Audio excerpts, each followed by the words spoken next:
a modest new modular home was erected on our property, and a full basement was a must.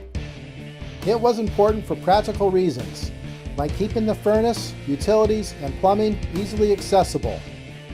But my head was immediately thinking about a train room, one that would be permanent, and the space would never be needed otherwise. Before the train room could happen, I was faced with the task of partially finishing the basement, and it would be several months before I could once again begin building a model railroad layout. Although the basement finishing job was not completed, I couldn't stop myself, and built a section just to get my juices flowing. Getting the most from 2x4x8 lumber, which was also a major component of the basement finishing project, each section would stand at 4 feet high and generally be 30 inches wide. Open framework construction was a first for me, and hopefully I could take advantage of the concept. The first section would offer one of the focal points on the layout, a busy junction and an interchange between two railroads. Speaking of two railroads, while my interest and fascination with the chassis system was still strong since the days of my first serious layout seen in Chapter 1 of this series, the Lehigh Valley Railroad, a railroad that I never even saw during my younger days, became quite interesting to me.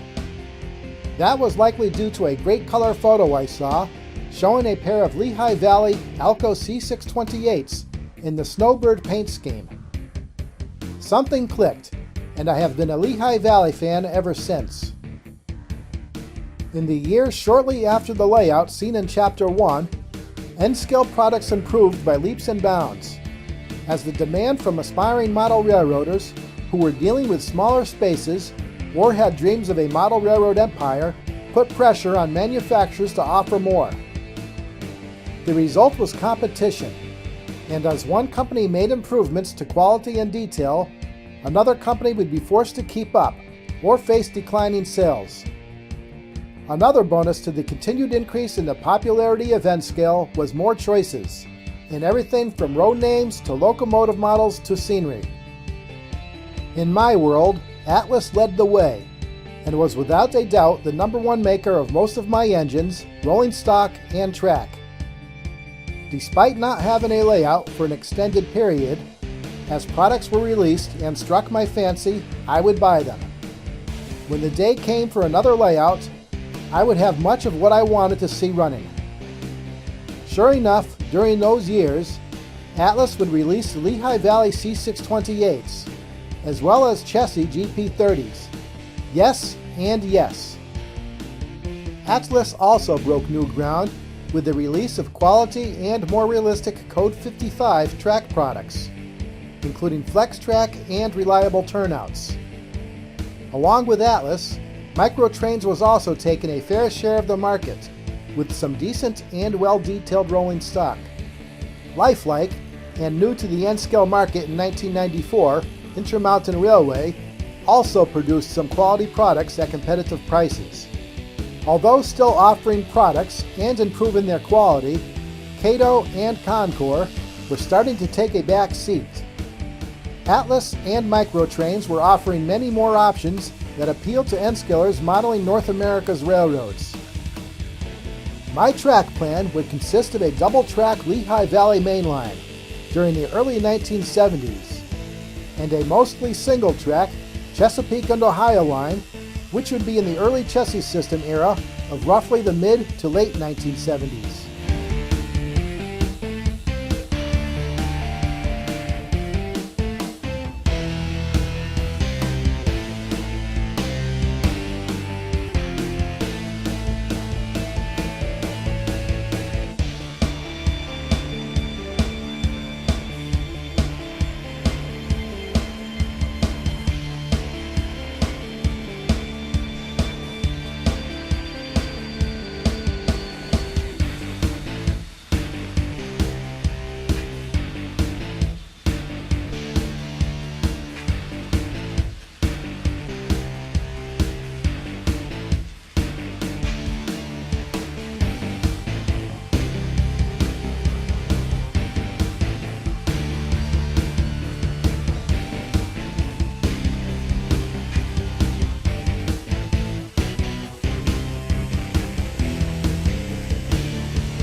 In the next chapter, after a period of inactivity on the layout, I'll finally get into starting some scenery, and then a major transformation, which would begin a new era for my model railroading.